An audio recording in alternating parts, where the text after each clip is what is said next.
हम लेके आए एक नया टॉपिक राजस्थान जीके में, राजस्थान के लोक देवता। तो आज हम लोक देवताओं के बारे में पढ़ेंगे। तो अपना टॉपिक है लोक देवता। और लोक देवता में अपने को सबसे पहले ये देखना है कि राजस्थान में कौन कौन से लोक देवता हैं। और इनमें ध्यान रखने की बात है कि 5 ऐसे लोक देवता हैं जिनको पंचपीरों के नाम से जाना जाता है। तो इसमें पंचपीर कौन कौन से हैं, कौन कौन से लोक देवता हैं जिनको पंचपीरों में शामिल किया गया है, तो वो अपने को देखना है। तो देखिए दोस्तों, इसमें याद रखेंगे एक छोटा सा मेरा सूत्र है गोपा मेहरा। ये सूत्र आपको याद हो जाएगा, गोपा मेहरा। ये आप वर्ड याद कर लीजिए। और इसमें 5 पीर यानी वो लोक देवता जो 5 पीर में शामिल है। तो देखिए रा से तो हमें याद रखना रामदेव जी, ये अपने को याद रखना है रामदेव जी। और है से हमें याद रखना हड़बो जी। जो भी लोक देवता हम पढ़ेंगे उसमें देखना हड़बो जी, रामदेव जी और मे से मेहरा जी, मेहा जी। ये वो लोक देवता हैं जिनको पंच पीरों में शामिल किया गया है। इसमें बनेगा पाबू जी और इनके बारे में अलग अलग डिटेल्स हम पढ़ेंगे। ये है गोगा जी। तो इस तरह से ये वो लोक देवता हो गए जो पंचपीरों में शामिल हैं। अब इनको पढ़ेंगे हम, गोगा जी, बाबू जी, मेहरा जी, हड़बू जी, रामदेव जी, अलग अलग पढ़ेंगे। तो आज हमारा टॉपिक जो है वो गोगा जी के ऊपर रहेगा। तो गोगा जी के बारे में पढ़ते। देखिए गोगा जी के बारे में सबसे पहले हमें देखना है कि गोगा जी का जो जीवन परिचय वो क्या है। देखिए जीवन परिचय जो है, इनका जन्म जो है वो कहाँ हुआ, ददरेवा चूरू में। देखिए दोस्तों, इनके सन में नहीं जाना है, कौन सी सन में जन्म हुआ कभी नहीं पूछा जाएगा। और उसे चकमे में मत पढ़ना, क्योंकि अलग अलग बुकों में अलग अलग दे रखा है, तो कहीं भी सही नहीं हो। तो ददरेवा चूरू में, ये याद रखिए, ददरेवा चूरू में इनका जन्म हुआ था। और यहाँ एक मंदिर बना हुआ है जिसको मैडी बोलते हैं। और ये जो मैडी बनी हुई है इसको बोलते हैं शीर्ष मैडी। जन्म के बाद देखिए इनके पिता हम देखेंगे, इनकी माता देखेंगे, सामान्य परिचय। इसके बाद इनकी पत्नी देखेंगे कि पत्नी कौन थी। और इसके बाद इनका जो घोड़ा या घोड़ी, तो इस तरह से ये भी हमें पढ़ना है। इसके बाद देखिए इनका जो वंश है वो हम पढ़ेंगे। इसके बाद देखो इनके गुरु, ये इनका हो गया सामान्य परिचय। उसके बाद बहुत सारे डिटेल्स पढ़ेंगे हम। तो पिता कौन थे, जेवर, ये याद रखना, जेवर, इनके पिता का नाम था जेवर। और इनकी जो माता थी उन माता का नाम क्या था, बादशल दे, ये याद रखना, बादशल दे, ये इनकी माँ थी, ये याद रखना। पत्नी जो थी वो थी केलम दे, कौन थी, केलम दे इनकी पत्नी थी। इनकी घोड़ी जो थी वो थी नीली घोड़ी, नीली घोड़ी। तो इस तरह से याद रखना तुम्हें, गोगा जी की जो घोड़ी है वो नीली घोड़ी थी। और इसको भक्त लोग क्या कहते हैं, गोगा बप्पा, याद रखना, गोगा बप्पा इसको कहते हैं। ये मोस्ट इंपॉर्टेंट बात होगी कि गोगा जी की जो घोड़ी है उसको क्या कहते हैं, गोगा बप्पा कहते हैं या बापा, एक ही बात है। वंश है ये नागवंश, ये चौहान थे, याद रखिए, नागवंश ये चौहान थे, ये आपको याद रखना है। दोस्तों सांपों के देवता माने जाते हैं, गोरक्षक माने जाते हैं। गुरु इनके कौन थे, गोरखनाथ, गोरखनाथ के ये शिष्य थे, गोरखनाथ। ये बातें हमें सामान्य परिचय में आई, जन्म, पिता और माता, पत्नी, घोड़ी, वंश और गुरु। अब देखिए इसके बारे में और डिटेल्स हम पढ़ते हैं। देखिए गोगा जी जो है इनका जन्म हमने पढ़ लिया, ददरेवा चूरू में इनका जन्म हुआ। देखिए सांपों के देवता माने जाते हैं, ये सांपों के देवता हैं, ये याद रखिए। अब देखिए ये जो लोक देवता हैं यानी गोगा जी ने क्या किया था, गायों की रक्षा के लिए, किसकी रक्षा के लिए, गायों की रक्षा के लिए। आप जो भी लोक देवता पढ़ेंगे कोई न कोई ऐसा काम किया जो समाज में बहुत ही महत्वपूर्ण था। तो गायों की रक्षा के लिए इन्होंने क्या किया, गायों की रक्षा के लिए इन्होंने क्या किया, महमूद गजनवी, महमूद गजनवी कौन था, ये एक मुस्लिम आक्रांता था महमूद गजनवी। और महमूद गजनवी से इन्होंने युद्ध किया, किसके लिए, गायों को बचाने के लिए। देखिए दोस्तों, महमूद गजनवी ने इनकी वीरता से प्रभावित होकर के और इन्हें क्या कहा, जाहर वीर कहा, ये याद रखिए, जाहर वीर, क्योंकि ये वीरों के वीर थे, बहुत ही वीरता के साथ लड़े, जाहर वीर, और वीरगति को प्राप्त भी हुई। देखिए दोस्तों, महमूद गजनवी का साथ देने वाले 2 और व्यक्ति थे जो गोगा जी जो है उनके भाई थे। कौन, अर्जन, याद रखिए आप, अर्जन और सुरजन, ये 2 भाई थे। और ये गोगा जी के दोनों भाई थे। ये वो थे जो गोगा जी के विरोधी थे और इन्होंने महमूद गजनवी का साथ दिया।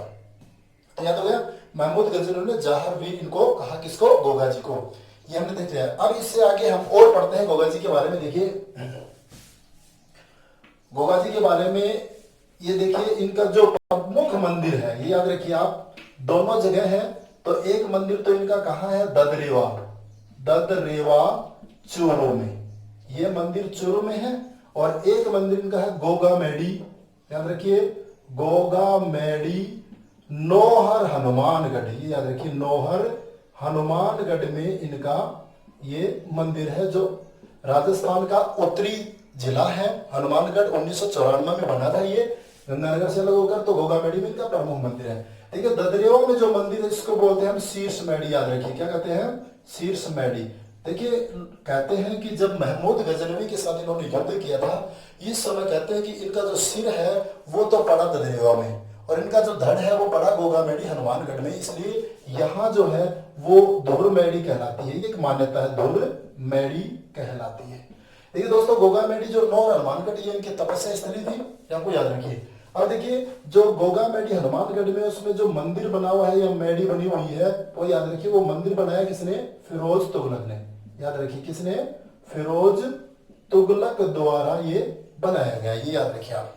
इसमें देखिए जो मंदिर की आकृति है वो है मकबरा नुमा, क्या है, मकबरा नुमा आकृति है, याद रखिए। और इसके ऊपर शब्द लिखा है बिस्मिल्लाह, ये याद रखिए बिस्मिल्लाह लिखा हुआ है किसके ऊपर, जो मकबरा नुमा उसके बाहर है। तो इसमें देखिए, अब देखिए इस मंदिर का जो वर्तमान स्वरूप दिया, वर्तमान स्वरूप जो दिया वो याद रखिए, वो वर्तमान स्वरूप किसने दिया, वो बीकानेर के महाराजा गंगा सिंह ने, किसने, महाराजा गंगा सिंह ने इनको वर्तमान स्वरूप दिया, याद रखिए महाराजा गंगा सिंह ने।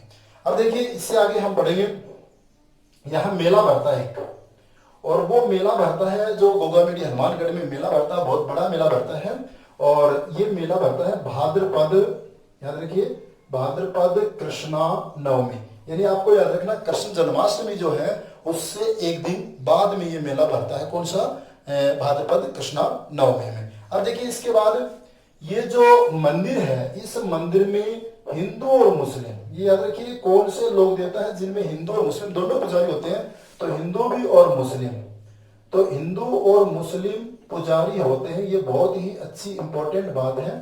और याद एक बात और रखना है तुम्हें, जो मुस्लिम पुजारी होते हैं उन मुस्लिम पुजारियों कहते हैं चायल, ये याद रखिए चायल। चायल क्या है कि चायल किसको कहा जाता है, जो मुस्लिम पुजारी है उनको चायल कहा जाता है। इसके अलावा और पढ़ेंगे आप, देखिए इससे आगे कि एक वर्ड और आता है पीर के सोल, क्या है, पीर के सोल।